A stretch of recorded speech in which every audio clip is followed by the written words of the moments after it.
Good morning to all.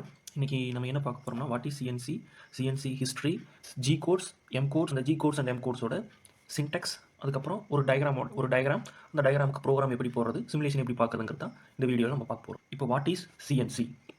சிஎன்சினா computer numerical control. நம்ம conventional machines எல்லாம் பார்த்தோம்னா மேனுவலாக depth of cut, feed, speed எல்லாமே மேனுவலாக எல்லாமே ஆப்ரேட் பண்ணிட்டு இருந்தோம். அப்போ அது ஒர்க் பண்ணுற ஆப்ரேட்டரை பொறுத்து என்னாச்சுன்னா அக்யூரசி வந்து அதை பேஸ் பண்ணி தான் இருக்கும். அப்போது அந்த அக்யூரசி வந்து ஸ்டாண்டர்டைஸ் பண்ணுறதுக்கு மிஷினை ஆட்டோமேஷன் பண்ணுறாங்க. ஆட்டோமேஷன் எப்படி பண்ணுறாங்கன்னா ஜி கோட்ஸ் அண்ட் எம் கோட்ஸை வச்சு கம்ப்யூட்டர் மூலமாக ஒரு மிஷினை கண்ட்ரோல் பண்ணுறாங்க. அப்போ அந்த கண்ட்ரோல் பண்ணுற ப்ராசஸ்க்கு பேர் தான் computer numerical control. Next CNC history. CNC history அப்படின்னா சிஎன்சி எங்கே வந்து எப்போ வந்து ஃபஸ்ட்டு இன்ட்ரடியூஸ் ஆச்சு? 1940s to 1950ஸ்லேயே சிஎன்சிங்கிறது வந்துச்சு. எப்படி எங்கே வந்துச்சுன்னா யூஎஸில் எம்ஐடி மசாச்சுசெட்ஸ் இன்ஸ்டியூட் ஆஃப் டெக்னாலஜிங்கிற ஒரு யூனிவர்சிட்டியில் ஸ்டார்ட் பண்ணாங்க. அதுக்கப்புறம் 1980ஸ்க்கு அப்புறம் தான் அந்த சிஎன்சிங்கிறது வந்து நல்லா டெவலப் ஆயிடுச்சு. நல்லா டெவலப் ஆகி யூஸ் பண்ணுறதுக்கு ஆரம்பித்தோம். நெக்ஸ்ட் பார்த்தீங்கன்னா ஜி கோட்ஸ். G00 வந்து ரேபிட் பொசிஷனிங் டூல் வந்து ஏரில் மூவ் ஆகிறப்போ G00 கொடுத்து கோஆர்டினேட் வேல்யூஸ் கொடுத்தோம்னா அது ரேபிட் பொசிஷனிங். இதே மாதிரி G01ங்கிறது லீனியர் இன்டர்போலேஷன் டூல் வந்து ஹரிசாண்டலாவோ வெர்டிகலாவோ மூவ் பண்ணுறதுக்கு இது.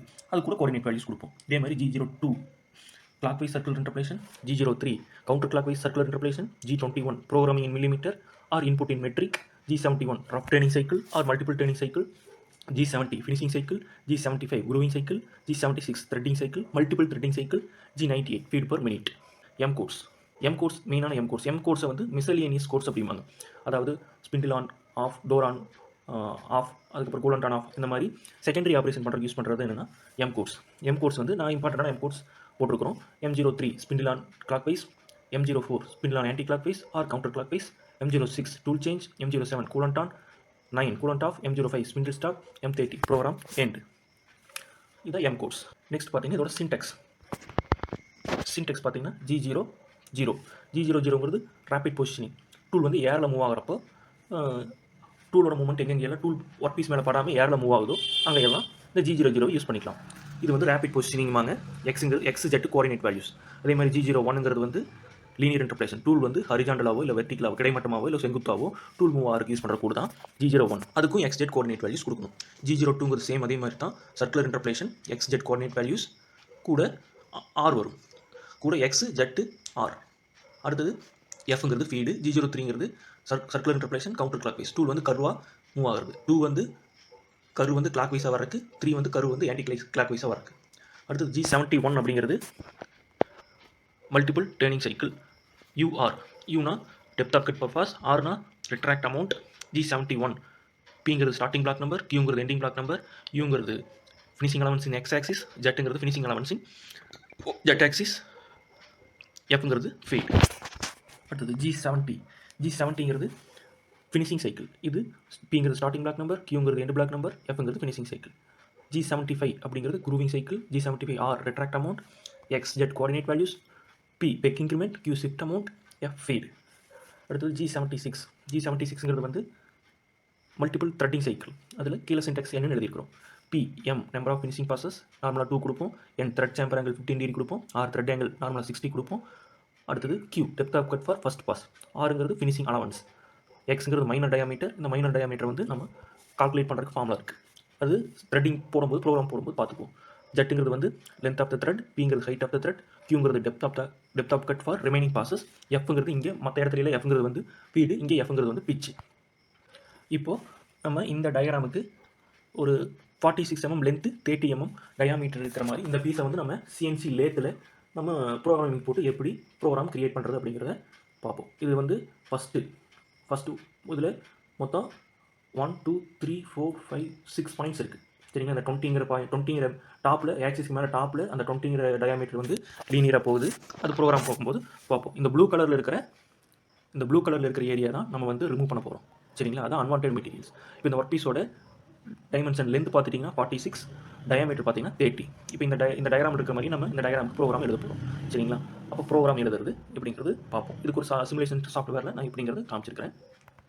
இப்போது இங்கே காமிக்கிறது வந்து CNC machine, CNC lathe machine. Lathe மிஷினில் மெயினான பார்ட் வந்து பார்த்தீங்கன்னா சக்கில் வந்து ஒர்க் பீஸை ஹோல்ட் பண்ணுறதுக்கு உங்களுக்கு பார்த்தோம்னா தெரியும். டரட்டில் வந்து டூல் ஹோல்ட் பண்ணுறதுக்கு. இது எல்லாமே நம்ம என்ன பண்ணுறோம்னா ப்ரோக்ராம் மூலமாக கண்ட்ரோல் பண்ண போகிறோம். இப்போ இங்கே காமிச்சிருக்கிற டரட்டில் வந்து 8 டூல்ஸ் வந்து ஃபிக்ஸ் பண்ணிக்கலாம். அடுத்தது இது பார்த்திங்கன்னா ஒர்க் பீஸு லென்த்து. நம்ம ஒர்க் பீஸோட லென்த்து டோட்டல் லென்த் பார்த்திங்கன்னா நம்மளுக்கு 46 வந்துச்சு. ஒர்க் பீஸோட லென்த் வந்து இங்கே நம்ம 100ன்னு வச்சுருக்கிறோம். ஒர்க் பீஸோட டயாமீட்டர் வந்து 13 அங்கே இருந்துச்சு. நம்ம எக்ஸ்ட்ரா மெட்டல் ரிமூவ் பண்ணுறதுக்காக 35 கம்மி பண்ணி வச்சுக்கிறோம். கிளாம்பிங் லென்த் சக்கில் ஹோல்டு பண்ணுற லென்த் வந்து 35 வச்சுக்கிறோம். நெக்ஸ்ட் பார்த்தீங்கன்னா இதில் டூல் செலக்ட் பண்ணணும். டாரட்டில் என்னென்ன டூல்ஸ் எல்லாம் நம்மளுக்கு இப்போ தேவைப்படுது. நம்ம 2 டூல்ஸ் வச்சிருக்கிறோம். டூல் தேவைப்படுது நம்மளுக்கு. ஒன்று வந்து ட்ரெயினிங் டூல், இன்னொன்று வந்து ஃபினிஷிங் டூல். அப்போ 2 பொசிஷனுக்கு நம்ம 2 டூல் வந்து ஃபிக்ஸ் பண்ணிட்டோம். Next programming. இந்த ப்ரோக்ராமிங்கில் G21 அப்படின்னா இன்புட் இன் மெட்ரிக். G98ங்கிறது feed per minute. G28 U0 W0ங்கிறது டூல் வந்து ஹோம் பொசிஷனுக்கு போகிறதுக்கு டூல் போகிறது. இந்த G21ங்கிறது வந்து இன்புட் இன் மெட்ரிக்னா கொடுக்குற அளவில் எம்எம்ல எடுத்துக்கும். அடுத்தது M06ங்கிறது வந்து டூல் சேஞ்ச். அப்போ டூல் சேஞ்ச் வந்து எப்பவுமே ஹோம் பொசிஷனில் வச்சு தான் பண்ணணும். இப்போ டூல் வந்து நம்மளுக்கு 1 நம்பர் டூலில் ட்ரெயினிங் டூல் மாட்டிருக்கிறதுனால T01 கொடுத்துரும். M03ங்கிறது வந்து ஸ்பிண்டில் ஆன் கிளாக் வைஸ். எஸ்ங்கிறது வந்து ஸ்பீட் 1000 RPM ஸ்டார்ட் ஆகும். அடுத்து M08ங்கிறது வந்து கூலண்ட் ஆன். தேவைப்பட்டால் கூலண்ட் ஆன் பண்ணிக்கலாம். G00ங்கிறது வந்து ரேபிட் பொசிஷனிங். அது வந்து நம்ம பீஸ்க்காக நம்ம டயக்ராம் காமிச்சிருந்தோம் இல்லையா, அந்த பீஸில் 35 mm ரா மெட்டீரியலோட சைஸ் கொடுத்துருக்கோம். அப்போ நம்ம 2 mm சேர்த்து 37 கொடுத்துக்கிறோம். ஜெட் வந்து 1 டூல் வந்து 1 mm முன்னாடி நிற்கும். அடுத்து மல்டிபிள் ட்ரெயினிங் சைக்கிள் யூஸ் பண்ணி தான் நம்ம எடுக்க போகிறோம். இதில் G71 அப்படிங்கிறது மல்டிபிள் ட்ரெயினிங் சைக்கிள். U1ங்கிறது நம்ம சின்டெக்ஸில் பார்த்த மாதிரி depth of cut per pass. ஆறுங்கிறது ரெக்டாக்ட் அமௌண்ட். G71 அப்படிங்கிறது வந்து ஸ்டார்டிங் பிளாக் நம்பர். P1ங்கிறது ஸ்டார்டிங் பிளாக் நம்பர். Q2ங்கிறது end block number. U allowance in X axis, W allowance in Y axis, Fங்கிறது வந்து ஃபீட். இப்போது இந்த டயக்ராமில் நம்ம இந்த ப்ளூ கலரில் இருக்கிறது நம்ம மெட்டீரியல் ரிமூவ் பண்ண போகிறோம். இந்த ப்ளூ கலரில் இருக்கிற மெட்டீரியல்லாம் அன்வான்டட் மெட்டீரியல் மிஷினுக்கு தெரியாது.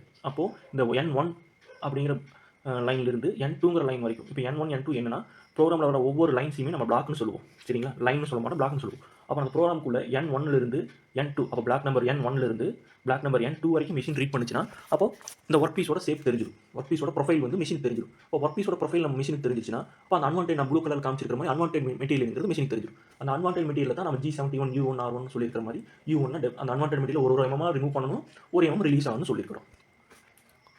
அப்போ இதுக்கு பாயிண்ட் 1 ஒரு 6 பாயிண்ட் இருக்குது. அப்போ அந்த 6 பாயிண்ட்டுக்கு 6 லைன் வரும். First point G01 diameter X20, jet வந்து 0. நெக்ஸ்ட் இது வந்து ஃபஸ்ட் பாயிண்ட். செகண்ட் பாயிண்ட் எப்படி மூவ் ஆகுது? சேம் லீனியர் மூவ்மெண்ட் தான். அதுக்கு G01 அதோட எக்ஸ் வந்து 20 தான். ஜெட் வந்து -8 இங்கே போட்டிருக்கிறோம். -8 வராது. டயக்ராம் பார்த்து ரெஃபர் பண்ணோம்னா -10 வரும். நான் மிஸ்டேக் பண்ணிட்டேன், மறுபடியும் ரெக்டிஃபை பண்ணியிருக்கிறேன்.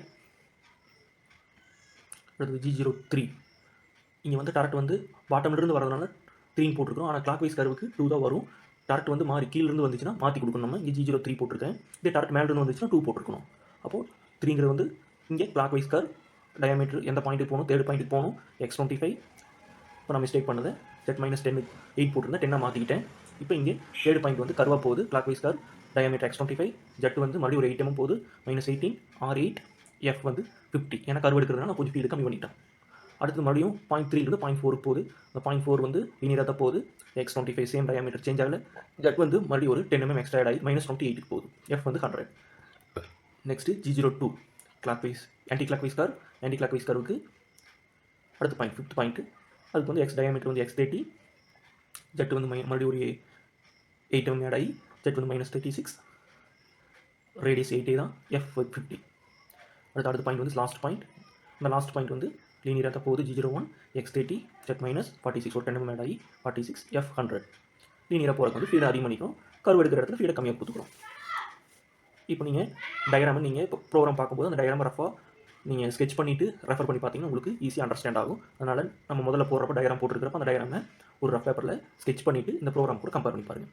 இப்போ இந்த எல்லா பாயிண்ட்ஸுமே முடிஞ்சு அப்போ 2ல் ஹோமுக்கு கொண்டு வரும். அப்போ இந்த N1லேருந்து N2 வரைக்கும் மிஷின் வந்து ரீட் பண்ணிச்சுன்னா அன்வான்டட் மெட்டீரியலுங்கிறது மிஷினுக்கு தெரிஞ்சிடும். நெக்ஸ்ட்டு ஹோமுக்கு கொண்டு போயிட்டோம். G28 U0 W0 ஹோமுக்கு கொண்டு போயிட்டா எப்பவுமே டூல் சேஞ்ச் பண்ணணும். அதான் ரூல்ஸு. அடுத்து டூலை சேஞ்ச் பண்ணியாச்சு. 1 நம்பர் டூல்லேருந்து M06 tool change. Second tool finishing tool போட்டாச்சு. M03 spindle on clockwise 1000 RPM rotate ஆகிட்டு இருக்கிறது. இப்போ 750 குறைச்சிட்டோம். மறுபடியும் டூல் பொசிஷனிங். இந்த டூல் பொசிஷனிங் வந்து G00 X37 Z0 ஃபிக்ஸ் பண்ணிட்டோம். அடுத்தது சேம் ஃபினிஷிங் சைக்கிளுக்கு வந்து மேலே G71 யூஸ் பண்ணியிருந்தோம். அலவன்ஸ் 0.5 mm கொடுத்துருந்தோம் இல்லையா, அந்த 0.5 mm எடுக்கிறதுக்காக வேறு டூல் மாற்றிட்டோம். ஸ்பீடை கம்மி பண்ணிட்டோம். ஃபினிஷிங் சைக்கிளுக்கு G70 கோடு. P1ங்கிறது சேம் மேலே G71 கொடுத்து அதே starting block number ending block number கொடுக்கணும். P1 Q2 F வந்து 50 கம்மி பண்ணிட்டோம். இப்போ இந்த மறுபடியும் எக்ஸ்ட்ரா அந்த 0.5 G71ல் U0.5 W0.5 கொடுத்த எக்ஸ்ட்ரா மெட்டீரியல் ஃபினிஷிங் டூல் வந்து ஃபினிஷ் பண்ணிடும். நெக்ஸ்ட்டு ஃபினிஷ் பண்ணிவிட்டு அந்த பொசிஷன் பண்ண பாயிண்ட்டில் G00 X37 Z0 போய் நின்றுருக்கும். மறுபடியும் G28 U0 W0 கொடுத்தோம்னா ஹோமுக்கு போயிடும். அதுக்கப்புறம் M09ங்கிறது வந்து கூலண்ட் ஆஃப். அதுக்கப்புறம் M05ங்கிறது வந்து ஸ்பிண்டில் ஆஃப். M30ங்கிறது வந்து ப்ரோக்ராம் எண்டு. இப்போ இந்த ப்ரோக்ராமை சிமுலேஷன் பண்ணி பார்த்துக்கலாம். இப்போ சிமுலேஷன் பண்ணுறதுக்கு மேலே ஒரு ப்ளே பட்டன் இருக்கும். அதை கிளிக் பண்ணோம்னா ப்ரோக்ராம் வந்து எப்படி ரன் ஆகுது நம்மளுக்கு ரியலாக தெரியும். உங்களுக்கு பார்த்தீங்கன்னா தெரியும், கூலண்ட் ஆன் ஆகி ஒர்க் பீஸ்லேருந்து மெட்டல் வந்து ரிமூவ் ஆகிறதுக்கு ஆரம்பிச்சிருச்சு. இப்போது நம்ம G71 U1 R1 கொடுத்துருக்கோம் இல்லைங்களா, அதே மாதிரி ஒரு எம்எம் வந்து மெட்டலை ரிமூவ் பண்ணும், டூல் வந்து மெட்டலை ரிமூவ் பண்ணும், மறுபடியும் 1 mm ரிலீஸ் ஆகி அந்த ப்ரொஃபைலுக்கு தகுந்த மாதிரி மெட்டல் வந்து ரிமூவ் பண்ணிகிட்டே போயிட்டே இருக்கும். அந்த அலவன்ஸ் வந்து இந்த க்ரீன் கலர் காமிச்சிருக்க லைன் பார்த்தீங்கன்னா அலவன்ஸ் இருக்கும். அந்த அலவன்ஸ் வந்து 0.5 mm நம்ம விட்டுருக்கிறோம். அப்போ அந்த 0.5 mm மெட்டல் விட்டுரும். அப்போ நம்ம எக்ஸாக்டாக டயக்ராமில் பார்த்தீங்கன்னா அந்த எண்டில் வந்து 20 இருந்திருக்கும். இப்போ இந்த ஃபஸ்ட்டு டூல் ரஃபிங் டூல் எடுக்கும்போது 20.5 mm வரைக்கும் எடுக்கும். 5 mm வந்து எக்ஸ்ட்ரா விட்டுருக்கும், 0.5 mm. இப்போ அந்த 0.5 mm தான் நம்ம என்ன பண்ண போகிறோம்னா செகண்ட் ஃபினிஷிங் டூல் போட்டு ஸ்பீடை கம்மி பண்ணிவிட்டு நம்ம வந்து எடுத்துருப்போம். இப்போது இங்கே காமிக்கிற இந்த க்ரீன் கலர் லைன் வர்றது வந்து மெட்டல் ரிமூவ் ஆகிற பாயிண்ட்ஸு. இந்த ப்ளூ கலரில் மூவ் ஆகிறது எல்லாமே டூல் வந்து ஒர்க் பீஸ் மேலே படாமல் ஏரில் மூவ் ஆகிறது. அப்போ இந்த ஷேப்புக்காக மெட்டல் வந்து 1 mm எடுக்கும், 1 mm வந்து ரிலீஸ் ஆகும். இப்போ இந்த depth of cut 1 mm depth of cut 1 mm கொடுத்துருக்குறோம், ரிலீஸ் அமௌண்ட் 1 mm கொடுத்துருக்குறோம். மெயினாக ஒரு மெட்டலை நம்ம பர்டிகுலர் பார்ட்டாக மாற்றுறதுக்கு ஒரு மெட்டீரியல் வந்து ரா மெட்டீரியலை ஃபினிஷ்டு பார்ட்டாக மாற்றுறதுக்கு மிஷினிங் நடக்குது. அப்போது இதில் மெயினான பேராமீட்டர்ஸ் பார்த்துட்டோம்னா speed, feed, depth of cut, இது 3 தான் ரொம்ப இம்பார்ட்டன்ட். இப்போ இந்த ஃபீடு, டெப்த் ஆஃப் கட் இது 3 எதை பேஸ் பண்ணி இருக்குன்னா நம்ம யூஸ் பண்ணுற மெட்டீரியல் நம்ம எந்த ஆப்ரேஷன் ப்ராசஸ் என்ன டேனிங்கா இல்லை மில்லிங், டேனிங்கா இல்லை குரூவிங்கா இல்லை த்ரெட்டிங்கா, அப்போ அதை பேஸ் பண்ணி நம்ம speed, feed, depth of cut இதெல்லாம் கொடுக்கணும். இப்போ நம்ம இந்த ப்ரோக்ராமில் வந்து ஸ்பீடு, டெப்த் ஆஃப் கட்டுக்கெல்லாம் நம்ம ரஃபாக கொடுத்துக்கிறோம். இப்போ இதில் பார்த்தீங்கன்னா அந்த எக்ஸ்ட்ரா கொடுக்குற இந்த ஷேப்புக்காக எடுக்குது, ப்ரொஃபைலுக்காக ஒரு எம்எம் எடுத்துகிட்டு இப்போ ஃபஸ்ட்டு டூல் நம்ம 1 நம்பர் ரஃபிங் டூல் வந்து ப்ரொஃபைலுக்காக எடுக்குது. இப்போ பார்த்தீங்கன்னா ஸ்ட்ரெயிட்டாக வருது, லீனியர் இன்டர்போலேஷன். நெக்ஸ்ட் அந்த இடத்துல ஒரு ஆன்டி கிளாக் வைஸ் கர்வ் வந்து ஃபார்ம் பண்ணிகிட்ருக்கு. நெக்ஸ்ட் வந்து மறுபடியும் ஒரு லீனியர் இன்டர்போலேஷன், மறுபடியும் ஒரு ஆன்டி கிளாக் வைஸ் கர்வுக்கு அப்புறம் மறுபடியும் ஒரு லீனியர் இன்டர்போலேஷன் வரும். லீனியர் இன்டர்போலேஷன் வந்து கம்ப்ளீட் ஆகிடும். அப்போ இந்த இடத்தோட கம்ப்ளீட் ஆகிடுச்சு. இப்போது டூல் வந்து ரெஃபரன்ஸ் பாயிண்ட்டுக்கு, அதாவது ஹோம் பொசிஷனுக்கு போயிடும். ரஃபிங் டூல் எடுத்து முடிச்சதையும் ஃபினிஷிங் டூல் வந்து நெக்ஸ்ட் டூல் வந்து சேஞ்ச் ஆகி ஃபினிஷிங் டூல் வந்து அந்த சேம் பார்த்து எக்ஸ்ட்ராக்டர் 5.5 mm ரிமூவ் பண்ணிடும். இதில் மெயினாக ரெஃபரன்ஸ் பாயிண்ட் பார்த்திங்கன்னா அந்த 20 mm சென்டர் லைன் போட்டுருக்கோம் இல்லையா, அதுக்கு பக்கத்தில் இருக்கிற சென்டர் பாயிண்ட் தான் ரெஃபரன்ஸ் பாயிண்ட். அதுதான் 0,0. மற்ற எல்லா டைமென்ஷனுமே அதை பேஸ் பண்ணி தான் இருக்கும். Okay, thank you.